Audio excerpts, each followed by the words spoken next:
버려야 할 묵은 누룩이 있나요? 오늘의 말씀은 고린도전서 5장 1절에서 13절입니다. 말씀 살펴보기. 심지어 여러분 가운데 음행이 있다는 소문이 들립니다. 심지어 누가 자기 아버지의 아내와 동거하는 사람까지 있다고 하니 이러한 음행은 이방 사람들에게도 없는 일입니다. 그런데도 여러분이 자만합니까?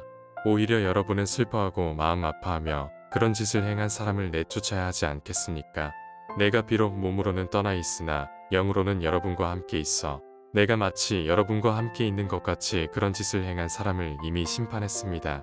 여러분이 우리 주 예수의 이름으로 모일 때 내 영이 우리 주 예수의 능력과 더불어 여러분과 함께 있으니 그런 사람을 사탄에게 넘겨주십시오. 이는 그 육신은 멸망하더라도 그 영은 주의 날에 구원을 얻게 하기 위함입니다. 여러분이 자랑하는 것은 옳지 않습니다. 여러분은 적은 누룩이 온 덩어리를 부풀게 하는 것을 알지 못합니까? 여러분은 새 반죽덩이가 되기 위해 묵은 누룩을 제거해 버리십시오. 우리의 유월절 양이신 그리스도께서 희생되심으로 우리가 누룩 없는 반죽이 됐기 때문입니다. 그러므로 묵은 누룩, 곧 악하고 해로운 누룩이 든 빵으로 절기를 지키지 말고 오직 순결함과 진실함, 곧 누룩 없는 빵으로 지킵시다. 나는 내 편지에 여러분에게 음행하는 사람들과 어울리지 말라고 썼습니다. 이 말은 이 세상에 음행하는 사람들이나 탐욕을 부리는 사람들, 약탈하는 사람들이나 우상 숭배하는 사람들과 전혀 어울리지 말라는 뜻이 아닙니다. 만일 그렇게 하려면 여러분은 이 세상 밖으로 나가야 할 것입니다. 지금 내가 여러분에게 어울리지 말라고 쓴 것은 만일 형제라 불리는 어떤 사람이 음행하는 사람이거나 탐욕을 부리는 사람이거나 우상 숭배하는 사람이거나 중상모략하는 사람이거나 술꾼이거나 약탈하는 사람이면 그런 사람과는 함께 먹지도 말라는 것입니다. 교회 밖에 있는 사람들을 판단하는 것이 나와 무슨 상관이 있겠습니까? 여러분이 판단해야 할 사람은 교회 안에 있는 사람들이 아닙니까? 밖에 있는 사람들은 하나님께서 판단하실 것입니다. 그 악한 사람을 여러분 가운데서 내쫓으십시오.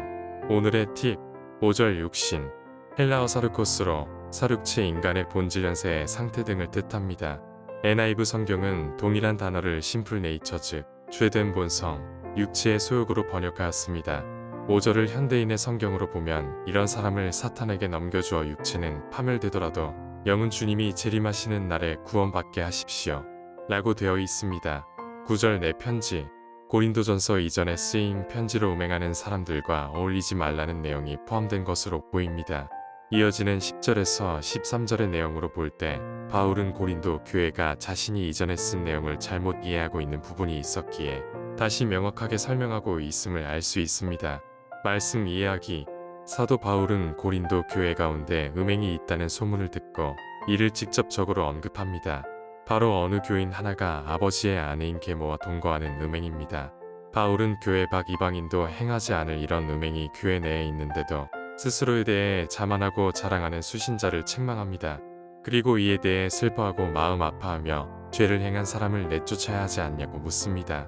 바울은 비록 자신이 고린도에 있진 않지만 영으로 함께하기에 가치 있는 것과 같이 음행 행한 사람을 이미 심판했다고 밝힙니다. 그러므로 이미 심판받은 그 사람을 사탄에게 넘겨주라고 말합니다. 적은 누룩이 빵에 온 덩어리를 부풀게 하듯 한 사람의 죄는 교회 전체에 영향을 주기 때문입니다. 묵은 누룩, 즉 악하고 해로운 음행의 죄는 제거해야 합니다. 대신에 순결함과 진실함을 갖춰야 합니다. 바울은 자신이 이전 편지에서 음행하는 사람과 어울리지 말라고 썼던 것은 교회 밖 사람들이 아닌 교인의 경우를 말한 것임을 설명합니다. 외인에 대한 판단은 하나님의 일이고 교회는 교회 안 사람들의 죄를 살펴야 한다는 것입니다. 앞서 언급한 음행의 죄와 더불어 탐욕, 우상 숭배, 중상모략, 술꾼, 약탈의 죄를 범하는 형제가 있다면 함께 먹지도 말고 내쫓으라고 강하게 명령합니다. 하나님의 성전을 더럽히는 자를 하나님께서 멸하신다는 사실을 이미 설명한 바와 같이 용납될 수 없는 죄를 범한 사람을 성만찬에 함께하지 못하도록 거룩해야 할 교회 전체를 죄로 물들이지 못하도록 내보낼 것을 강권하는 것입니다. 대부분의 고대 헬라 사회에서 음란한 삶은 일상과 같았지만 고린도는 그 중에서도 특히 더 심했습니다. 그래서 고린도인처럼 행하다라는 의미의 고린티아조마 있는 음행하다 란 단어와 동의어로 사용되었습니다. 이런 음행의 삶이 익숙한 사람들이 바울에 의해 전도되었고 믿은 지 3년여 정도의 시간밖에 되지 않았기에 고린도 교회에는 계속해서 가르침이 필요했습니다. 그래서 바울은 고린도 교회가 용납하고 있는 음행을 행한 그 사람을 사탄에 넘겨주라고 강경하게 말하는 것입니다. 이 표현은 사탄의 권세 아래 있는 세상으로, 즉 교회 밖으로 내보내는 것을 의미합니다. 그렇지만 이러한 심판은 단순히 쫓아내는데 목적이 있지 않고 그 영혼의 구원에 궁극적인 목적이 있음을 알아야 합니다. 성도로 부르심을 받은 우리는 주와 함께 거룩한 삶을 사는 것이 마땅합니다. 주께서 우리를 하나님의 백성으로 택하셨기 때문에 이전에 세상 속에서 행하던 죄악된 생각과 행동은 버려야 합니다. 그리스도 안에 있는 사람은 누구나 새로운 피조물로서 이전 것은 지나갔고 새 사람이 되었으니 바뀐 신분에 합당한 삶을 살아야 할 것입니다. 그리고 주의 공동체는 용납될 수 없는 죄에 대하여 가볍게 여기거나 묵인하지 않아야 하며, 행악하는 자가 회개하지 않을 경우 과감히 단절해야 합니다. 하나님의 성전을 오염시키거나 분열시키는 악을 사랑이나 용납이라는 이름 아래 덮어 두어서는 안 될 것입니다. 그리고 강한 징계를 통해 행악한 사람이 회개하고 주께 돌이켜 구원받을 수 있는 길을 제시해야 합니다. 말씀 따라 살아가기. 나의 삶에서 버려야 할 묵은 누룩이 있으니까 끊어내지 못하는 죄가 있다면 회개하고 성령님의 도우심을 구하며 주 앞으로 나아가는 시간을 가집시다. 말씀대로 기도하기.